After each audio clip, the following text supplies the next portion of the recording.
നമ്മള് ടൈലിടുമ്പോൾ ഇത് എല്ലാ വർക്കേഴ്സിനും അറിയുന്ന കാര്യങ്ങളാണ്. അറിയുന്നവരാണെങ്കിൽ ഒരു കുഴപ്പമില്ല, അതിന്റെ അടിയിൽ വന്നിട്ട് തെറി വിളിക്കാൻ പറ്റില്ല. അപ്പൊ ഇതാണ് ഇതിന്റെ ഈ ഗ്രൂ ടേക്കണുണ്ടല്ലോ, ഇങ്ങനെയാണ് ഗ്രൂ ടേക്കുന്നത്. അതായത് വെർട്ടിക്കലാണ് ഗ്രൂ ടേക്കുന്നത്. അപ്പൊ നമ്മൾ താഴത്തെ എങ്ങനെയാണ് ഗ്രൂ ഇടേണ്ടതെന്ന് വെച്ചാൽ ഇതാ ഇങ്ങനെ ഹൊറിസോണ്ടലായിട്ട് ഗ്രൂ ഇടണം.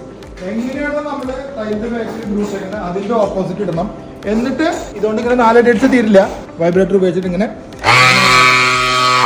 അപ്പോഴാണ് നമ്മുടെ വീട്ടിൽ ടൈലൊക്കെ നല്ല നീറ്റ് ആയിട്ടിരിക്കുന്നത്. കുറച്ച് കാലം കഴിഞ്ഞ് ചൂടൊക്കെ കഴിഞ്ഞത് പൊള്ളച്ച് പോരാതിരിക്കണമെങ്കിൽ ഇത്തരം പണി ആദ്യം എടുക്കണം. ടൈലുണ്ട് വെച്ചാലോ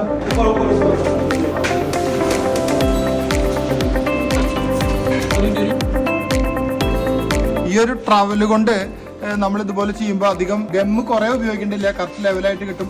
ഇനി വൈബ്രേറ്റർ വെച്ച് അതിന്റെ മുകളിലെ എഡ്ജ് ഈക്വലൈസർ വെച്ച് സ്പേസർ വെച്ച് ഇതല്ലേ ഇവിടെ കൃത്യമായിട്ട് ഈ ഇവിടെയൊക്കെ സ്പേസർ വെച്ചിട്ടുണ്ട്.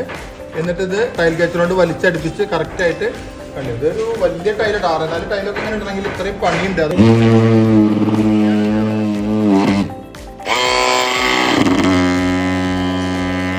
അതിനടിയിൽ എല്ലാം കൃത്യമായിട്ട് അത് ഈ ഒരു ഗമ്മും ഒക്കെ കറക്റ്റായിട്ട് ഇതായി, ഒരു ഗ്യാപ്പ് ഉണ്ടാവില്ല. അതുപോലെ ലെവലിങ്ങും ഇത് വെക്കുന്നതുകൊണ്ട് ലെവലിങ്ങും കറക്റ്റാണ്.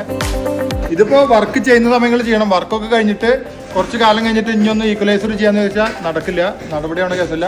സ്പേസറും ഈ ഒരു വൈബ്രേഷനൊക്കെ വർക്ക് ചെയ്യുമ്പോൾ തന്നെ ഉപയോഗിക്കണം.